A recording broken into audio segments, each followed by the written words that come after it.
Assalamualaikum warahmatullahi wabarakatuh. Perkenalkan, nama saya Fida Salsabila dengan NIM 23109111220049. Saya di sini akan menjelaskan tentang anatomi yang mencakup organ sensoris, 12 nervus cranialis, sistem saraf pusat, motorik pathway, dan juga sensorik pathway. Nah, sebelumnya karena kita akan membahas organ sensoris, saya akan memberikan overview terlebih dahulu ada berapa sih organ sensoris. Sebenarnya organ sensoris dalam tubuh kita itu banyak dan tidak hanya 5 indera yang kita ketahui. Tapi di sini saya akan membahas tentang mata, lidah, kulit, telinga, dan juga hidung. Nah, oke, yang pertama itu mata. Jadi overview dulu ya teman-teman, mata ini sebagai penglihatan dan bertanggung jawab untuk mendeteksi cahaya. Reseptor di mata yang disebut sebagai fotoreseptor terdiri dari sel batang dan juga sel kerucut. Nah, sel ini menangkap cahaya, kemudian mengubahnya menjadi sinyal saraf yang dikirim ke otak untuk diproses menjadi gambar, seperti apa yang kita lihat sekarang. Nah, kemudian yang kedua, tadi sudah disebutkan ada lidah sebagai pengecap. Nah, lidah memiliki reseptor rasa yang disebut sebagai papila. Papila dapat mendeteksi 5 rasa dasar, diantaranya yaitu manis, asam, asin, pahit, dan juga umami. Reseptor ini merespon bahan kimia dalam makanan dan juga minuman, dan juga sinyal ini kemudian dikirim ke otak untuk diidentifikasi sebagai rasa tertentu. Kemudian ada kulit sebagai peraba. Kulit adalah organ sensoris terbesar yang dimiliki oleh tubuh kita. Kemudian memiliki berbagai reseptor yang merespon rangsangan seperti tekanan, suhu, dan juga rasa sakit. Nah, reseptor ini tersebar di seluruh tubuh dan memberikan informasi tentang lingkungan eksternal kepada otak. Kemudian selanjutnya adalah telinga. Nah, telinga ini sebagai pendengaran dan juga keseimbangan bagi tubuh kita. Telinga juga memiliki 2 fungsi utama, yaitu mendeteksi suara sebagai pendengaran yang disebutkan sebelumnya dan juga menjaga keseimbangan.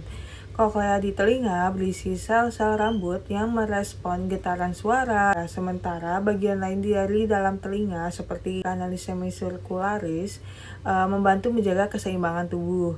Kemudian terakhir adalah hidung. Hidung sebagai penciuman memiliki reseptor yang peka terhadap bahan kimia di udara. Ketika kita menghirup udara, partikel kimia dari bau tersebut akan terikat pada reseptor olfaktori di dalam hidung kita, dan juga informasi ini dikirim ke otak untuk diinterpretasikan sebagai bau. Oke, karena kita sudah membahas tentang overview-nya, mari kita bahas lagi lebih dalam. Oke, di sini yang pertama adalah mata.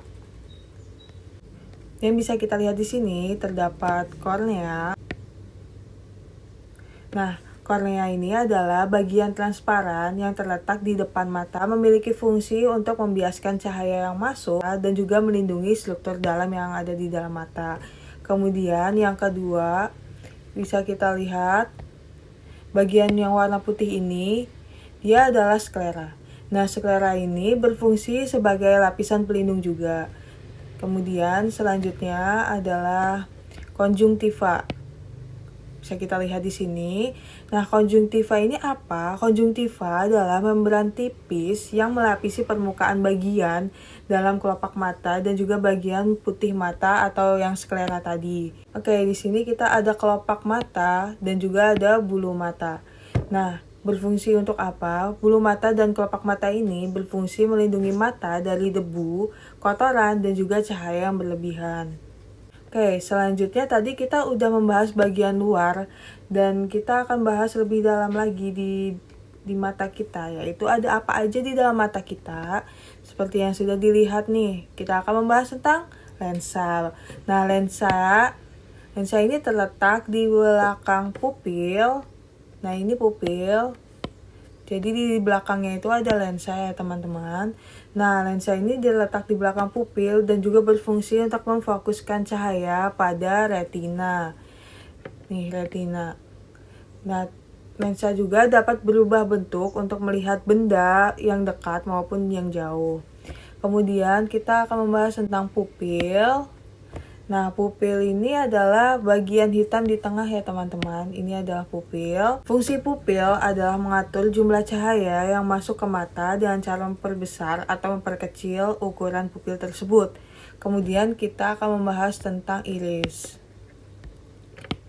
Nah, iris ini bagian berwarna pada mata kita. Di sini berarti warna iris adalah biru ya teman-teman. Fungsi untuk apa sih? Jadi iris itu berfungsi untuk mengatur ukuran dari pupil. Selanjutnya adalah humor aqueous dan juga humor vitreous.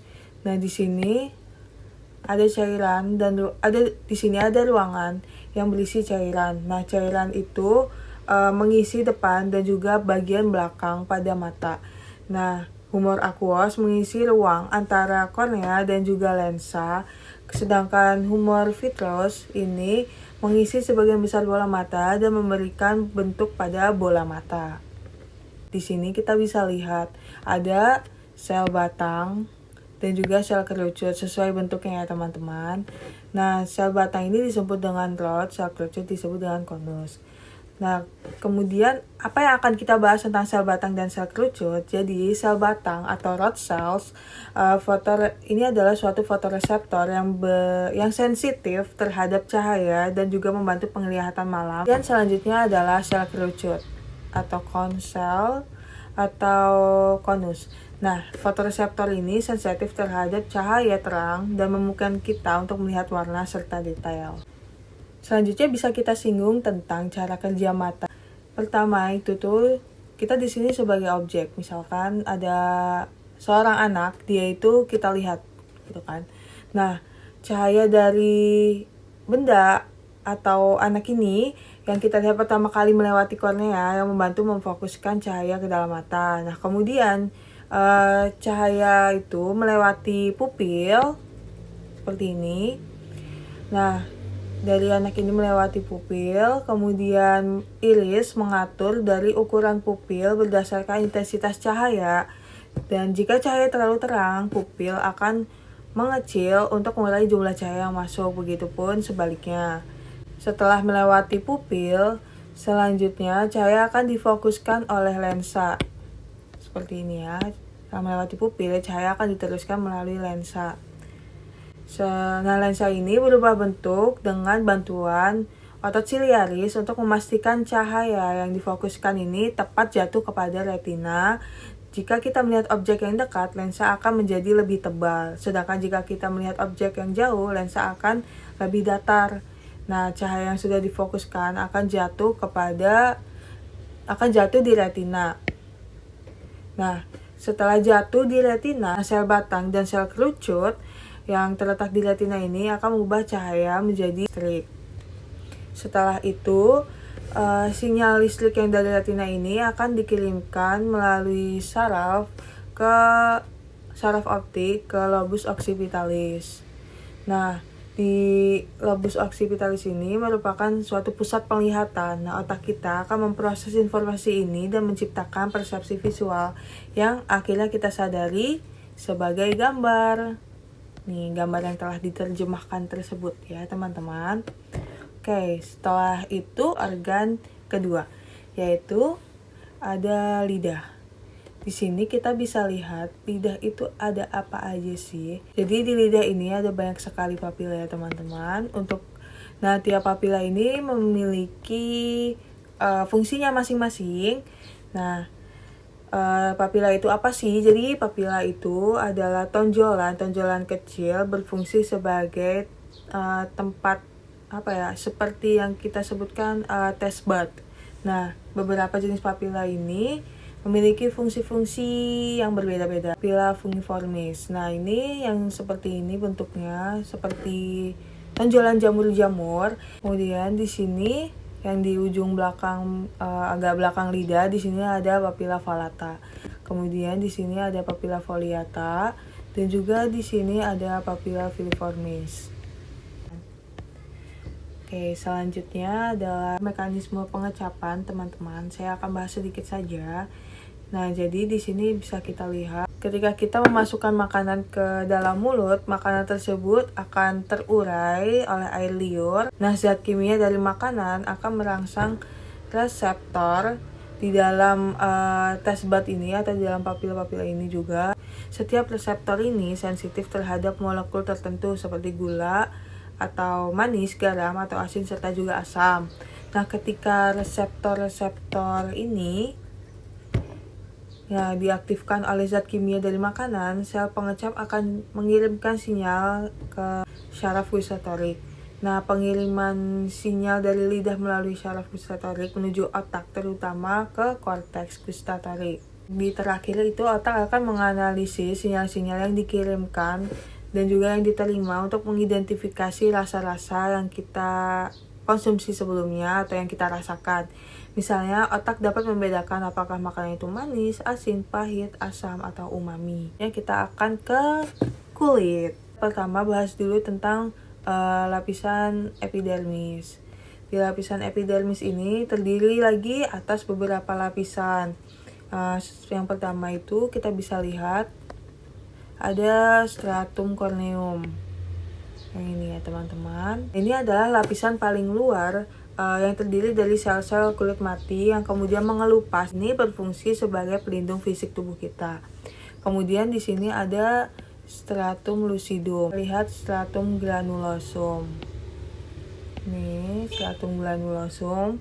Nah, lapisan ini terdiri dari sel-sel yang mulai mati dan menghasilkan bahan-bahan yang membantu membentuk penghalang kedap air.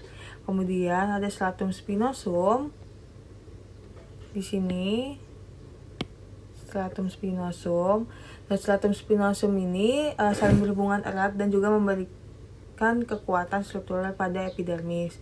Yang terakhir ada stratum basal. Dan di stratum basal yang ini, stratum basal di sini mengandung melanosit. Nah, melanosit itu apa? Yaitu sel-sel yang menghasilkan melanin. Pigmen ini dapat memberikan warna pada kulit kita sehingga kita memiliki warna kulit yang beragam serta melindungi tubuh dari sinar UV. Kita kembali lagi ke sini. Setelah kita membahas tentang epidermis yang tadi lapisannya banyak, kita ke dermis. Yang bisa kita lihat di sini ada lapisan papilaris yang ini. Oke. Jadi lapisan papilaris ini berisi pembuluh darah kapiler dan ujung saraf sensorik yang bertanggung jawab untuk merasakan sensasi perabaan. Ini ada di lapisan reticularis di sini ya teman-teman. Lapisan reticularis itu tuh mengandung serat kolagen dan juga elastin yang memberikan kulit kekuatan serta fleksibilitas. Ini merupakan lapisan yang mendukung struktur kulit dan membuat kulit mampu meregang dan kembali ke bentuk semula. Lihat di sini ada pembuluh darah. Nah, pembuluh darah ini terletak di dermis. Kemudian fungsinya itu untuk mengatur suhu tubuh dan juga memberikan oksigen serta nutrisi ke kulit. Kemudian di sini ada kelenjar sebasea. Nah, kelenjar sebasea ini atau kelenjar minyak menghasilkan sebum, yaitu minyak alami yang menjaga kelembapan kulit dan melindunginya dari kekeringan. Kemudian di sini yang bisa kita lihat ada kelenjar keringat. Nah, kelenjar keringat atau kelenjar apokrin ini banyak terutama ini berada di daerah ketiak dan juga selangkangan. Kelenjar ini menghasilkan keringat yang mengandung protein serta lemak yang seringkali menjadi penyebab bau tubuh ketika bercampur dengan bakteri. Setelah ke kulit, kita akan ke telinga. Sebelum itu, karena sudah disebutkan sebelumnya, telinga itu memiliki dua fungsi, yaitu sebagai pendengaran, yaitu komponen koklearis, dan juga sebagai keseimbangan dan orientasi spasial atau komponen vestibularis. Nah, telinga ini terdiri dari 3 bagian ya teman-teman. Di sini ada outer ear atau telinga luar, middle ear atau telinga tengah, dan juga inner ear atau telinga dalam. Pertama, kita akan membahas tentang outer ear atau telinga luar. Di sini ada daun telinga. Nah, daun telinga ini bagian luar telinga yang kita dapat lihat, dan fungsi utamanya yaitu untuk menangkap gelombang suara serta mengarahkannya ke dalam telinga. Kemudian ada canalis auditoris externus, yaitu ini atau ear canal. Nah, ini saluran ini mengarahkan suara dari luar ke dalam gendang telinga. Kemudian di bagian tengah telinga atau telinga tengah, di sini kita dapat melihat ada tympanic membran atau membran timpani. Nah, ini adalah membran tipis yang bergetar saat terkena gelombang suara. Getaran ini akan diteruskan ke tulang-tulang kecil di telinga tengah. Nah, di situ tuh tulang-tulang apa aja sih? Jadi ini dia tulang-tulangnya, teman-teman. Ada 3 tulang di dalam telinga yang meneruskan gelombang suara dari membran timpani tadi. Yang pertama itu tuh malleus atau yang berbentuk seperti palu ini. Nah, kemudian ada incus atau landasan. Kemudian dan terakhir ada stapes.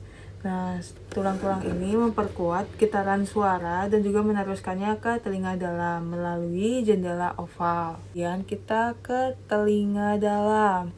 Nah, di telinga dalam ini kita bisa lihat seperti dulu mungkin sering disebut sebagai rumah siput. Nah, di sini disebut sebagai koklea, teman-teman. Nah, struktur ini berbentuk spiral yang berperan dalam pendengaran. Di dalamnya itu terdapat cairan yang bergerak seiring dengan getaran dari tulang stapes yang tadi. Nah, koklea ini mengandung organ korti yang terdiri dari sel-sel rambut sensitif yang mendeteksi getaran cairan dan mengubahnya menjadi impuls listrik yang dikirim ke otak melalui saraf koklearis. Kemudian ada kanalis semicircularis. Nah, bagian dari vestibular yang terdiri dari 3 kanal tersebut berbentuk setengah lingkaran yang berfungsi untuk mengatur keseimbangan dan juga orientasi tubuh. Oke, di sini tadi sudah overview-nya sedikit, sekarang prosesnya gitu. Nah, yang pertama itu ada gelombang suara masuk melalui telinga luar.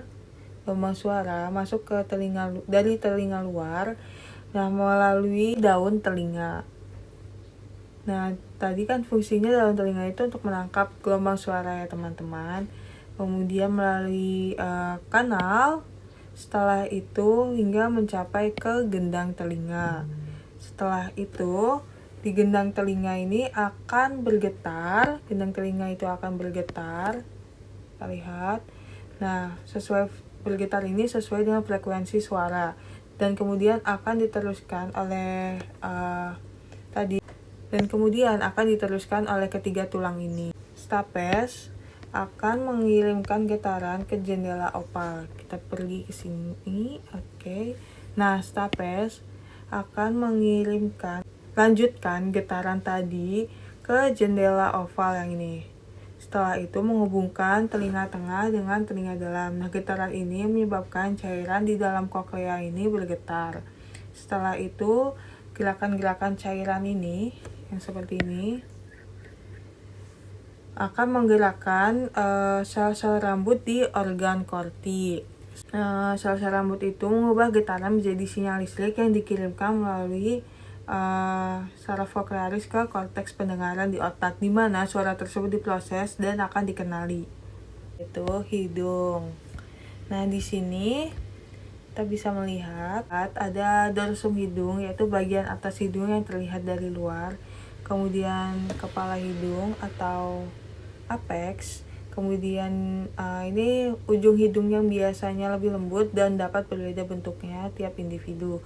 Kemudian ada cavum nasal atau ruang hidung. Ruang ini terletak di dalam hidung yang akan terbagi 2. Nah, ini ruangan dan itu akan terbagi menjadi 2 oleh septum nasal.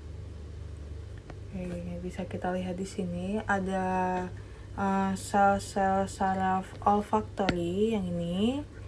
Nah, ini yang bertanggung jawab untuk menerjemahkan molekul bau menjadi sinyal saraf. Setiap sel olfaktori ini memiliki silia-silia. Nah, silia-silia ini terhubung dengan molekul bau. Kemudian tadi selain untuk mencium bau, hidung itu dapat sebagai pembersihan udara, yaitu menangkap partikel dan mikroorganisme dari udara yang masuk, kemudian sebagai pelembapan dan pemanasan udara. Contohnya seperti mengatur suhu dan juga kelembapan udara yang masuk ke dalam pernapasan kita.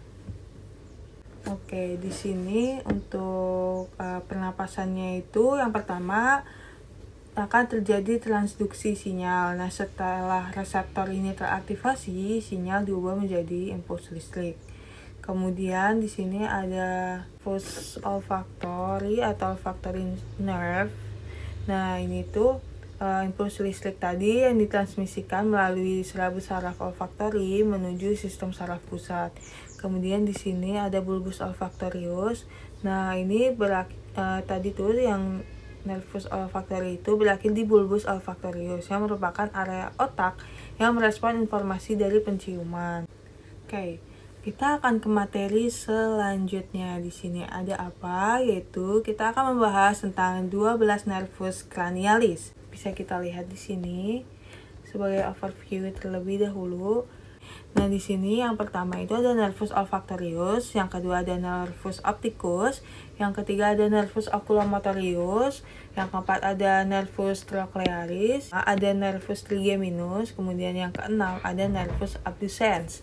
Yang ketujuh di sini ada nervus facialis, kemudian yang kedelapan ada nervus vestibulocochlearis, yang kesembilan ada nervus glossopharyngeal, kesepuluh terdapat nervus vagus, kemudian yang ke-11 adalah nervus aksesoris, dan yang terakhir yang ke-12 adalah nervus hipoglosal atau nervus hipoglossus. Nah, di sini kita pertama ke nervus olfactorius terlebih dahulu ya teman-teman. Di sini adalah nervus sensoris. Nah, ini berfungsi untuk indera penciuman, di mana origonya itu di sel-sel olfaktori di mukosa hidung, kemudian insersionya itu di bulbus olfactorius di otak. Nah, letaknya ini di bagian anterior otak di atas rongga hidung. Nah, ini ya untuk letaknya di sini, teman-teman. Kemudian selanjutnya adalah nervus opticus. Nah, ini berfungsi seperti yang sudah dilihat, ini adalah organ mata ya teman-teman. Berfungsi untuk apa sih? Yaitu untuk penglihatan, di mana origonya ini di retina mata, insersionya di chiasma opticum, kemudian letaknya di bagian posterior mata. Ini letaknya. Ini letaknya nervus opticus ya teman-teman. Ketiga, di sini menjadi satu, ada 3 nervus, yaitu ada oculomotorius, trochlearis, dan juga abducens. Nervus olfactorius ini berfungsi mengontrol gerakan mata dan juga pupil.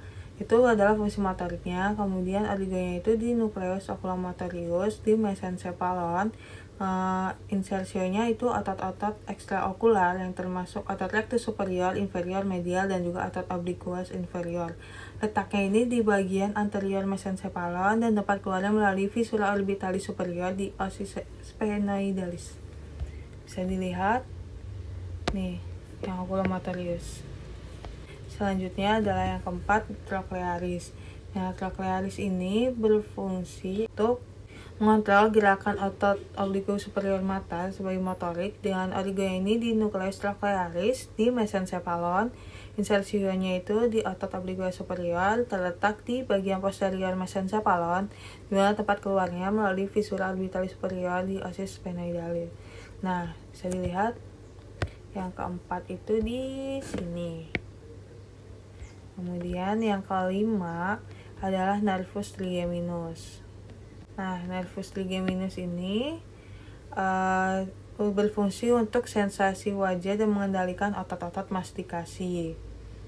Makanya dia terletaknya di bawah sini ya teman-teman. Setelah itu origonya itu di ganglion trigeminal dan juga nuklei di pons. Nah, insersionya untuk otot-otot mastikasi dan juga permukaan wajah. Letaknya itu di bagian lateral pons. Tempat keluarnya itu dapat melalui 3 cabang ini. 1, 2, 3. Yang pertama adalah nervus ophthalmicus atau V1, yaitu visura orbitalis superior yang ini ya teman-teman. Yang kedua adalah maxillaris. Yang ini. Nah, maxillaris ini di foramen rotundum. Yang ketiga adalah mandibularis. Nah, mandibularis ini di foramen ovale. Kemudian yang keenam ada nervus abducens. Yang tadi yang kelima itu letaknya di sini. Yang keenam adalah nervus abducens. Nah, nervus abducens ini berfungsi untuk mengontrol gerakan otot rectus lateral mata, dan origonya ini di nucleus abducens di pons. Insersionya itu adalah otot rectus lateral, terletak di bagian inferior pons dekat medula oblongata. Tempat keluarnya yaitu melalui visura orbitalis superior di osis sphenoidale. Nah, di sini kita bisa lihat yang warna orange ini adalah nervus abducens. Selanjutnya yang ketujuh, kita bisa lihat ini adalah nervus facialis. Kita bahas yang ini. Nervus facialis atau nervus 7 yaitu untuk berfungsi sebagai yang sudah terlihat di gambar ya teman-teman, mengontrol otot-otot ekspresi wajah seperti rasa dari 2/3 anterior lidah, dan juga beberapa kelenjar sebagai motorik dan juga sensorik.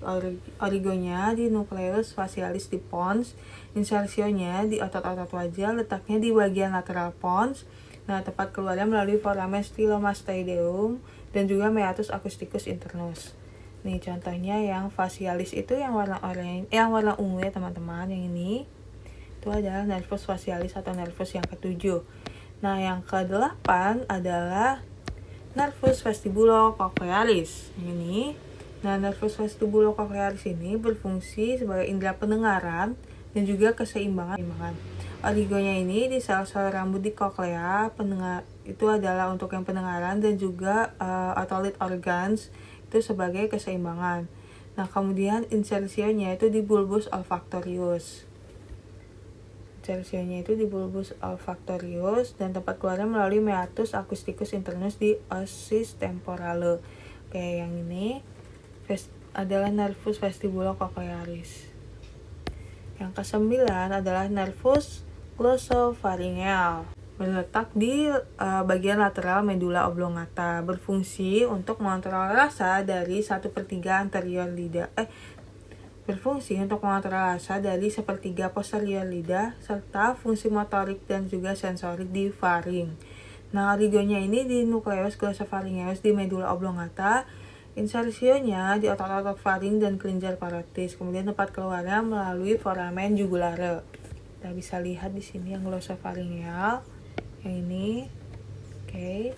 Yang ke-10 yaitu adalah nervus vagus. Berfungsinya itu untuk apa sih? Mengontrol berbagai fungsi otonom di tubuh kita, termasuk organ dalam, motorik, sensorik, dan juga parasimpatik.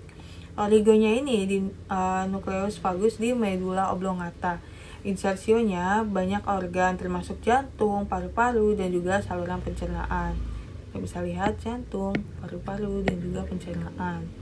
Kemudian terletak di bagian lateral medula oblongata, di mana tempat keluarnya melalui foramen jugulare.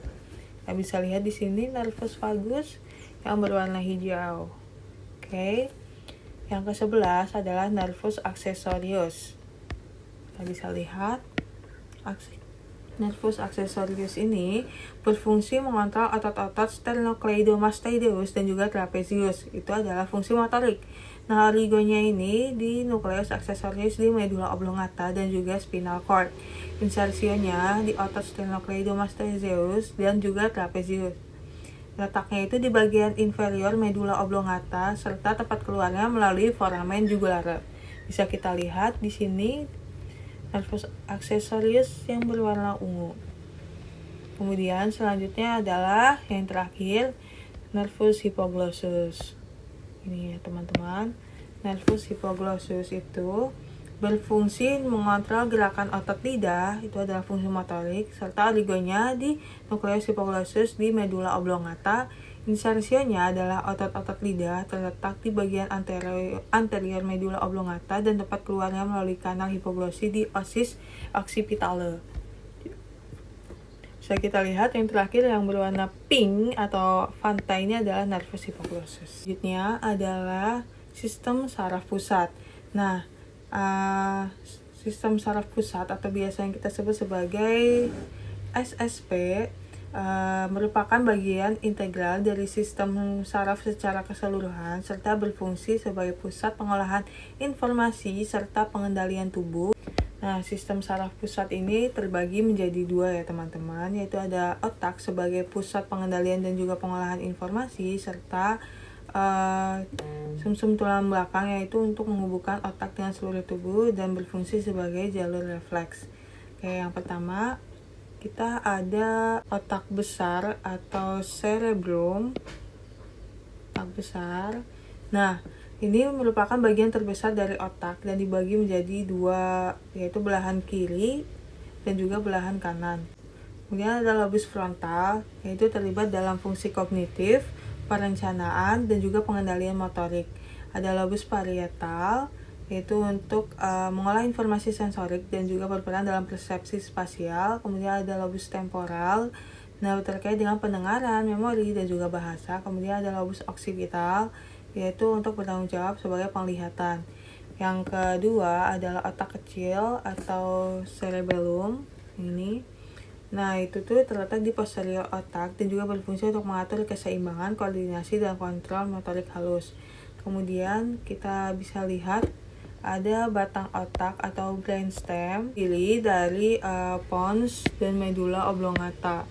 Nah, ini berfungsi untuk pernapasan, detak jantung, tekanan darah, dan juga menghubungkan otak dengan sumsum tulang belakang.